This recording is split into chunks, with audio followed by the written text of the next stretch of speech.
मित्रों, पावर श्री कृष्णा पर आप सुन रहे हैं संपूर्ण भगवद गीता का सार। ये परम ज्ञान आपको अच्छी लग रही है तो कमेंट में जय श्री राधे कृष्ण अवश्य लिख दीजिए। और इस वीडियो से आपको कुछ भी सीखने को मिल रहा है तो वीडियो को लाइक करके चैनल को सब्सक्राइब कर दीजिए और बेल नोटिफिकेशन आइकन को ऑल पर सेट कर दीजिए।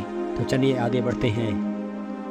आज हम भगवद गीता के अध्याय 5 कर्म संन्यास योग, भगवद गीता के 5वें अध्याय कर्म संन्यासियों का वर्णन किया गया है और हम जानेंगे कि अपने लक्ष्य को कैसे प्राप्त किया जा सकता है और कैसे हमारे शरीर ने हमें आलस्य में बांधने की कोशिश की। अर्जुन ने कहा, हे माधव, मैं अभी भी ये नहीं समझ पा रहा हूँ कि मेरे लिए कर्म अच्छा है या कर्मों से संन्यास। तो भगवान श्री कृष्ण ने उत्तर दिया, देखो अर्जुन, संन्यास और कर्म वे दो अलग अलग मार्ग हो सकते हैं, लेकिन दोनों का एक ही लक्ष्य है जो समान है और वह है परमात्मा मिलन। जो व्यक्ति अपने मन को अटकने नहीं देता, जो कर्म करके भी यही समझता है कि कर्म उसने नहीं किया बल्कि ये तो परमात्मा ने किया है, और जो सभी जीवों को उन्हीं परमात्मा का हिस्सा मानता है, वह मनुष्य मरने के बाद परमात्मा में ही लीन हो जाता है। बुद्धिमान व्यक्ति अपने प्रत्येक कार्य को अपने विचारों को स्पष्ट करने और दूसरों के हित के लिए ही करते हैं।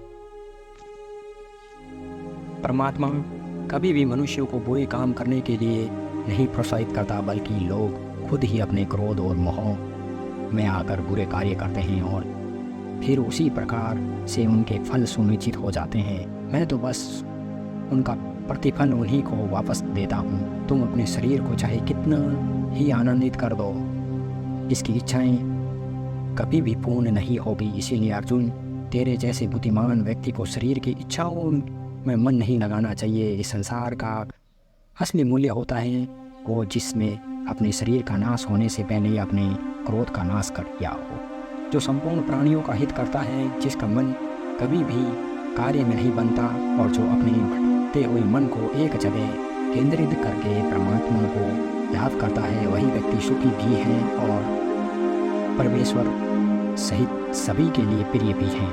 इसीलिए हे अर्जुन, ये इंद्रियां, मन, बुद्धि, इच्छा, आशा, डर और क्रोध ही तेरे शत्रु है। इन्हें छोड़ दो दोस्तों। हमारा शरीर अर्थात हमारा शरीर हमेशा आराम में रहना चाहता है, लेकिन क्या आपने कभी सोचा है कि अगर इसमें आत्मा नहीं होती तो क्या होता? हम अक्सर अपने शरीर को ही अपनी पहचान मान लेते हैं।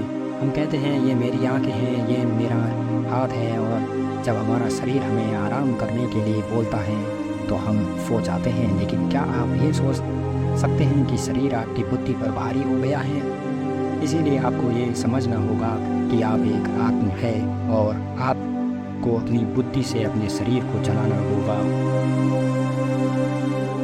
दोस्तों, जो रास्ते भगवान भगवद गीता में दिखाए जा रहे हैं वह मानव को परमात्मा से मिला देते हैं। अगर आप इन सभी बातों को अपने जीवन में अपनाते हैं तो आप अपने सपनों को पूरा करने की दिशा में एक कदम आगे रहोगे। दोस्तों, जैसा कि कहा गया है कि भगवान की प्राप्ति के लिए मन को वश में करना बहुत ज़रूरी है, ठीक उसी तरीके से आपको अपने जीवन में मंजिल पाने के लिए मन को वश में करना बहुत ही आवश्यक है। धन्यवाद दोस्तों। इस वीडियो को अपने दोस्तों में शेयर ज़रूर करना।